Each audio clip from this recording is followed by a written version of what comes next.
how did one character go from this The climax of my performance, the zenith of my career, to this? But when I say that one little old mare will die, well, then everyone loses their minds. In just a few short years. Okay, it was more like a multiple decade situation, but still, how is one character so malleable and so flexible that he's inarguably gained the position as the greatest antagonist of all time? The answer's simple: reinvention. Joker brand. I get a grin. Again. Love that Joker. Before we get into all things Joker, please be sure to like, comment, and subscribe to Nerdstalgic for more videos just like this.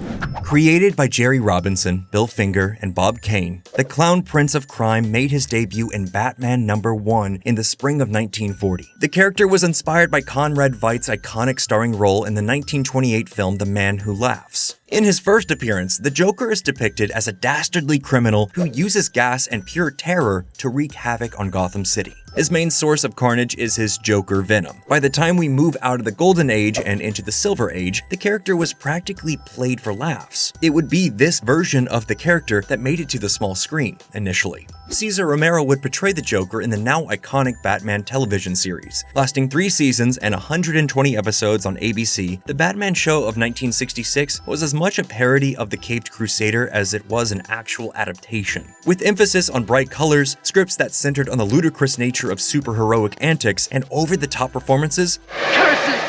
It's got more lives than a cat! the show proved to be instantly successful. It even received its own feature film titled simply Batman. Cesar Romero's Joker was undoubtedly one of the keys to the series' success. From his enthusiastic guffaw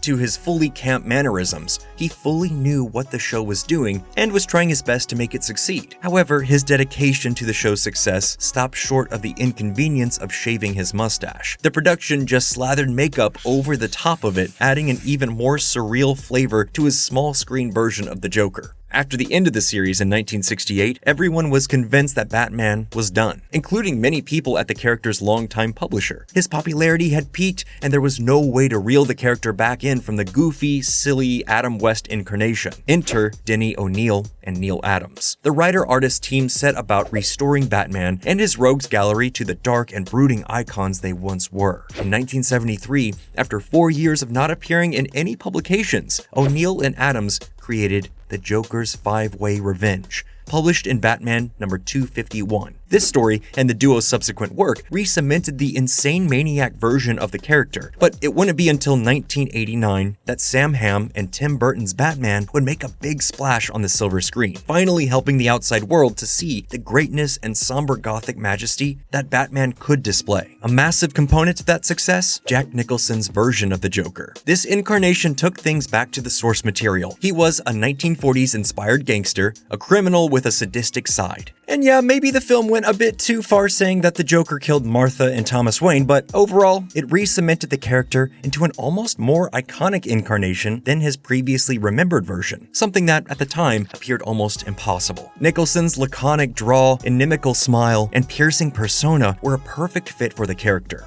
Jesus Marimba. A lovely beast like that running around could put steam in a man's strides. She's dating some guy named Wayne. She's about to trade up.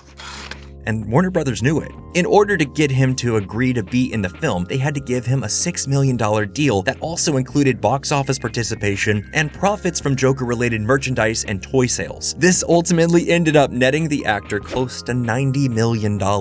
See, you can make a good decision when you try. It would be off the success of the theatrical Batman that Batman the Animated Series would be greenlit, which was initially intended to tie into Burton's universe. This version of the Joker would be played by someone everyone can agree was destined to embody Gotham's #1 lunatic, Tim Curry. You stink so bad, I can smell you from here! Pew! Pew, pew! His performance was deemed too disturbing, and Mark Hamill was offered the role. Needless to say, for many fans, the blend of Silver Age goofiness, sinister baritone voice, and near demonic laugh is the closest thing that the Joker ever got to being ripped right out of a comic book page. The pairing of Hamill as Joker Remind me to thank the Mad Hatter if he ever wakes up. And Kevin Conroy as Batman became something so beloved by fans that they would become an almost inextricably linked pair, performing across multiple TV shows, films, and video games together. In 2008, after the live-action Batman franchise had been run aground and resurrected by Christopher Nolan, fans were curious to see how he would pay off the playing card cliffhanger at the end of Batman Begins. And when Heath Ledger was announced as Joker, almost no one thought he could do it. So I knew it was open for a fresh interpretation, and I also instantly kind of had something up my sleeve, which happened to be exactly what Chris was kind of looking for. Ledger's version of the Joker is divergent from almost everything that came before. Gone is the operatic laugh and ear-to-ear grin, replaced by scars, lies, and an emphasis on his eyes, peering out through half-smeared makeup. In The Dark Knight, the Joker serves as a literal personification of anarchy. He's unpredictable and has a lethal approach to existence, and Ledger embodied all of that. From applying his own makeup to directing the hostage torture sequence himself, he took large amounts of creative responsibility in regards to this character, and audiences reacted in kind.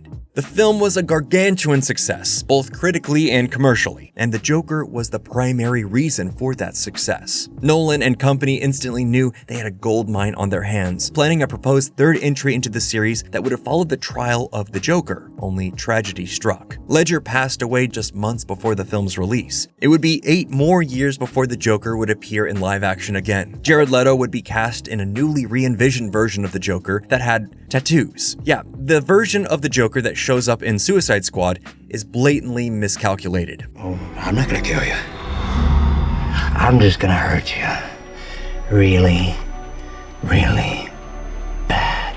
DC execs and director David Ayers were obviously attempting to save the ailing DCEU by pulling out the big guns. People love the Joker, right? Let's put him in the movie. Only one problem. The most iconic and critically beloved version of the character is still very fresh in people's minds. So how did they try to differentiate him? By making him look like a rejected Hot Topic Halloween costume. This version of the Joker didn't work, and DC moved on to bigger and brighter pastures relatively quickly. In 2019, Joaquin Phoenix starred in the Joker's first solo outing, simply titled Joker. The film was a mix of Martin Scorsese's The King of Comedy and Taxi Driver. It attempted to delve into the Joker's psychosis, examine what drove him to commit these crimes, and how the political landscape that he found himself in fostered these impulses. And somehow, beyond all reasonable comprehension, the film made $1 billion, won Oscars, and has a musical sequel being released. Last but not least, we have the Batman's version of Joker, played by Barry Keoghan. The Batman is a near masterpiece. From the costume design to the production design, the film feels like the Batman film we've all been waiting for. And then, this dude shows up and sucks all the oxygen out of the room.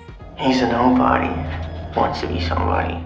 What is this version's point of view on the Joker? Couldn't tell you other than scars. He's got a lot of scars, but plot-wise, his inclusion in the film just completely undermines everything we've seen up to this point. Truly a misstep. At this point, the Joker is an iconic character on the level of Batman. He's as malleable and transformable as any of the heroes in the DC stable. However, the key to a truly great iteration of the Joker is that he has to be both familiar and yet new at the same time. That's a high bar to ask of both a performer and screenwriter. How do you square that circle by giving people both what they expect and what they don't expect at the same time? And well, that's all we have for this episode. What do you think? Which is the best version of the Joker that's made it to screen? Let us know in the comments below, and as always, please like and subscribe for more videos just like this.